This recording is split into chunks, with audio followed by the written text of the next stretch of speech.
La responsabilidad objetiva y subjetiva tienen diferentes elementos, ¿no? O varían al menos en uno de ellos, que son los factores de atribución. Es decir, que la responsabilidad objetiva, tal cual nosotros hemos podido estudiar, va a tener dentro del factor de atribución, es decir, para determinar si alguien es responsable o no, eh, el factor riesgo. Y el factor riesgo va a implicar que aquellas personas que cumplan cierta actividad que implique algún riesgo van a hacerse responsable por los daños que se generen en mérito a aquel riesgo, ¿no? Por otro lado, la responsabilidad subjetiva, los sistemas de responsabilidad subjetiva responden a la necesidad de previamente establecer si una persona ha sido o no culpable, ¿no? Comparando la misma con un tipo, es decir, con un ente ideal y abstracto que es el bonus pater familias. Aspectos a considerarse y que son sumamente importantes, ¿no? Es la base, al menos, de la responsabilidad civil, que hemos visto que es muy compleja y que todavía amerita muchos estudios, ¿no?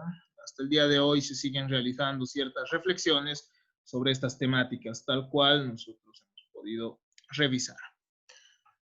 Sin embargo, existen ciertos casos peculiares, ciertos casos de responsabilidad especiales que, que generan debate y cuyos contenidos no resultan claros respecto a los factores de atribución. Es decir, no se sabe si estamos ante un caso de responsabilidad objetiva o si estamos ante un caso de responsabilidad subjetiva. Algunos inclusive han dicho que ya no existiría la responsabilidad indirecta, ¿no? Vamos a ver por qué. Es así que empezamos a revisar qué es lo que sucede cuando una persona, o sea, pasemos a responder a la pregunta siguiente. ¿Qué es lo que sucede si un menor de edad, si un menor de 10 años, si una persona que ha sido declarada interdicta, es decir, que una persona que tiene capacidades cognitivas y volitivas deficientes, termina generando un daño? ¿Qué es lo que sucede? ¿Quién es responsable del daño que ha generado esta persona? ¿Y por qué es responsable de este daño?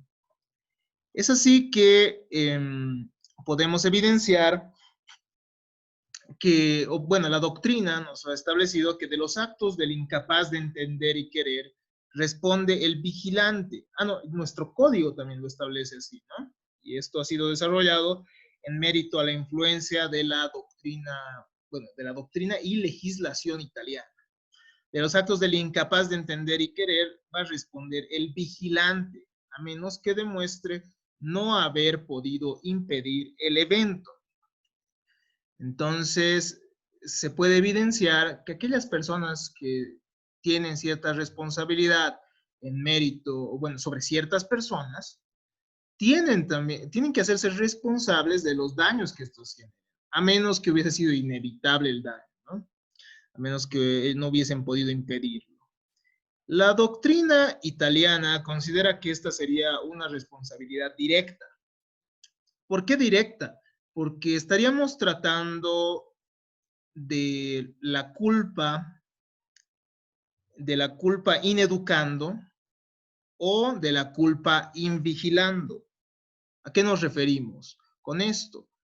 En caso de menores de edad, uno tiene el deber, quien está a cargo de ellos, tiene el deber de vigilarlos y en segundo lugar tiene el deber de realizar los actos necesarios para que su educación sea desarrollada. Pero esto respecto a los padres, ¿no? Pero también obviamente en ciertas circunstancias van a ser profesores, van a ser maestros, van a ser ciertas personas específicas las que se encuentren a cargo, ¿no?, de un incapaz. No necesariamente un menor de edad, sino una persona que tenga ciertas deficiencias mentales, por ejemplo, ¿no? La jurisprudencia va a fundamentar entonces esta responsabilidad en la culpa invigilando, en el deber de vigilancia que deberían tener los responsables. El vigilante entonces va a responder por su estatus, su calificación, al igual que los padres, ¿no? El vigilante no únicamente va a ser el padre o la madre de un determinado menor de edad, sino también aquella persona que según las circunstancias sea responsable de la vigilancia del menor de edad o de la vigilancia también de una persona que tiene, ¿no? Ciertos trastornos mentales, ciertos trastornos mentales que no le permiten decidir sobre ciertas cosas, es decir, que no le permiten desarrollar su voluntad y que no le permiten conocer el mundo, es decir, que no le permitan conocer el mundo de la misma manera en la que lo hace una persona con capacidades cognitivas y volitivas plenas, ¿no? Se considera que la responsabilidad del padre es directa, nos dice Francesco Messineo, derivada del hecho del progenitor mismo, concebido el hecho como de responsabilidad objetiva, ¿no? Messineo entonces nos va a manifestar que estamos ante un caso de responsabilidad objetiva. Sin embargo, nosotros vamos a ver que terminan habiendo posturas también que nos dicen que en realidad estamos ante un caso de responsabilidad por culpa, pero que tiene una presunción una presunción de culpa contra la persona que termina haciéndose responsable. Es decir, se presume que la misma es culpable. ¿Y qué es una presunción? Haciendo un paréntesis. Una presunción es la atribución de determinados efectos a un determinado hecho. La misma ley muchas veces establece ciertas consecuencias a un determinado hecho, ¿no? Y estas consecuencias van a tener carácter genérico. Las presunciones pueden ser o son de dos tipos: juris tantum y juris et de jure. Las presunciones juris tantum permiten que uno pruebe lo contrario, mientras que las presunciones juris et de jure no permiten que uno pruebe lo contrario a lo que se ha llegado a presumir por la ley.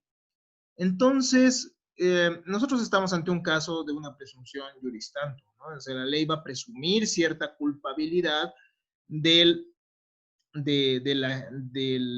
padre o del tutor respecto a los daños que vaya a generar el hijo, pero se puede probar lo contrario, ¿no? Es decir, se puede probar que no se ha podido impedir el hecho.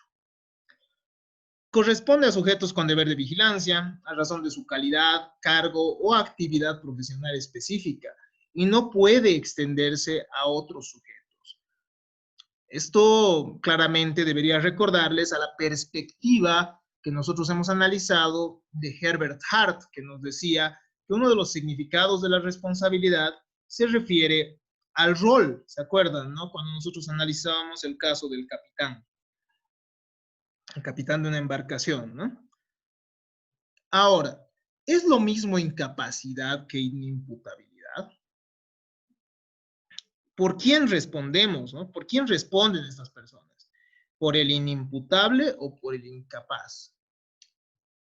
La inimputabilidad y la incapacidad son dos conceptos diferentes. En realidad se responde por el inimputable, ¿ya? El inimputable es aquella persona que no puede responder por sus actos. Un sujeto inimputable, entonces diríamos, es aquel que no es responsable de un ilícito que cometió, ya que no está en condiciones de comprender su accionar o las consecuencias de este. Bajo este concepto, son inimputables las personas que tengan ciertos grados de, ¿cómo diríamos? Encontramos en primer lugar a los menores de edad, ¿no? Según la edad establecida por la ley. Y encontramos también a las personas que han sido declaradas interdictas. La interdicción se declara hacia una persona en caso de no contener las mismas capacidades de conocimiento y de voluntad que una persona normal. Ejemplo, el caso de los dementes, ¿no? Ustedes han debido escuchar varias veces: voy a alegar demencia o deberías alegar demencia, ¿Y por qué se alega la demencia? Porque la persona que es demente, la demencia implica la pérdida progresiva de la inteligencia. Entonces, la persona que no comprende lo que hace, no puede hacerse responsable de sus actos. Por tanto, no puede responder ante un ilícito y termina por no ser responsable, ¿no? Bajo estas perspectivas que estamos analizando. Entonces, ¿quién responde en el caso de estas personas inimputables? Eso vamos a ver en un momento más. Por otro lado, el incapaz, la incapacidad se refiere a la falta de idoneidad para adquirir ciertos derechos y también para ejercer ciertos derechos. La incapacidad es un concepto diferente que ustedes lo van a analizar en la materia de personas. Capaz de obrar, capaz jurídico. La capacidad jurídica implica aquella idoneidad para ser sujeto de derechos y obligaciones, no de derechos, perdón, para ser sujeto de derechos. Entonces, cualquier persona tiene capacidad jurídica, pero hay también una denominada capacidad de obrar, es decir, la capacidad para ejercer los derechos. Y no todos tienen la capacidad de obrar. La capacidad de obrar se adquiere a los 18 años, según nuestra legislación. Desde aquel momento uno es plenamente capaz de ejercer sus derechos, y no solo de ejercer sus derechos en procesos, por ejemplo, sino también de la capacidad negocial, es decir, de celebrar contratos. Un menor de edad no puede celebrar contratos. Pero es diferente, ¿no? Si se dan cuenta, estos conceptos de inimputabilidad e incapacidad son diferentes. El incapaz va a ser aquel que por sus cualidades no puede tener ciertos derechos, mientras que el inimputable es aquel que por su calidad cognitiva y volitiva, es decir, por sus cualidades de conocimiento y de imposibilidad de demostrar su voluntad, no puede responder o no va a responder por los actos que no va a hacerse responsable por los actos ilícitos que él mismo genere, ¿no? Entonces, ¿qué nos dice el Código Civil? El Código Civil va a presumir que a los 10 años el menor alcanza cierta capacidad de entender de lo que ocurre a su alrededor. Para nuestro Código Civil, la persona es responsable desde los 10 años, ¿ya? Porque desde los 10 años ya podría el menor controlar sus actos y dirigir su propia voluntad para prevenir daños a terceros. ¿Qué significa esto? Que una persona mayor de 10 años ya puede hacerse responsable por los daños que genere. Esto no significa que esta persona menor de edad tenga que pagar directamente los daños que genere, sino que lo harán, por ejemplo, sus padres. Y el momento que esta persona adquiera su mayoría de edad, los padres podrán cobrar ese monto de dinero a la persona que ha generado el daño, ¿no? Pero las personas menores de 10 años, eso es diferente, ¿no? Estamos ante un caso diferente. Las personas menores de 10 años son inimputables. Ellas no responden por los daños que generen. Quien responde por las personas menores de 8 años son los padres, pero los padres van a ser en este caso directamente responsables, ya que ellos tienen un deber de educar al menor de edad en primer lugar y en segundo lugar tienen un deber de vigilar al menor de edad. Espero que se entiendan estas diferencias. Entonces, por el inimputable responden los padres y bueno, pero por otro lado, por el mayor de 10 años,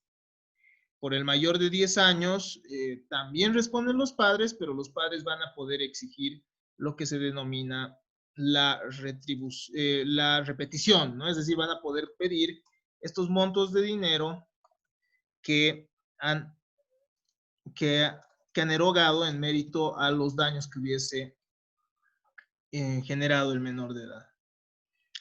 Es así que encontramos dentro de nuestra legislación los artículos 988, 989, 990, 991 y el 991, ¿no? Que van a referirse a esto que estamos tratando. Los vigilantes, los padres y los tutores terminan haciéndose responsables de los daños que genere una persona inimputable. ¿Dónde está esto?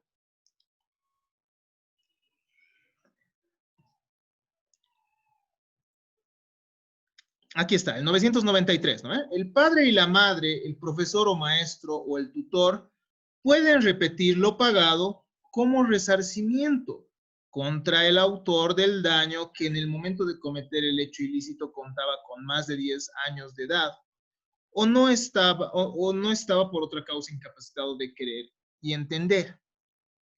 ¿Qué significa esto? Que el mayor de 10 años sí responde por los daños que genere. En caso de no haber podido obtenerse el resarcimiento de quien estaba obligado a la vigilancia, es decir, el padre, el tutor, el maestro, el autor del daño puede ser condenado a una indemnización equitativa. Es decir, se puede establecer que ese menor de edad cumpla según parámetros de equidad, es decir, de acuerdo al caso concreto, con una cierta retribución. Por otro lado, tenemos que manifestar ante ustedes que, ya bueno, el menor de edad entonces, el menor de 10 años es inimputable, no responde por sus actos, los que responden van a ser los padres. El que sea mayor de 10 años ya responde por sí, pero obviamente sus vigilantes tendrían que cumplir en nombre de él la reparación del daño. Y posteriormente ellos pueden exigir a este menor de edad o también a una persona interdicta, si es que pierde también ese carácter de interdicción, que se le restituya el pago que hubiese realizado. ¿No ven? Espero que quede clara esta distinción. En un momento más vamos a aclarar las dudas respecto a este tema. Entonces, habiendo realizado esa primera diferenciación, tenemos que manifestar que existen personas, por otro lado, con facultades cognitivas y volitivas limitadas que las hacen inimputables. Es decir, existen, lo que hemos dicho, ¿no? La persona que tiene demencia senil, por ejemplo, y que al final ha perdido la inteligencia, una persona que tiene, por ejemplo, ciertos problemas psiquiátricos y que genera un daño, entonces en este caso terminamos por atribuir la responsabilidad al tutor del mismo. ¿Quién es el tutor? ¿Ya? El tutor va a ser aquella persona que va a resguardar el carácter personal y también el carácter personal y también el carácter patrimonial. O sea, va a resguardar el patrimonio y además la educación, la alimentación del tutelado.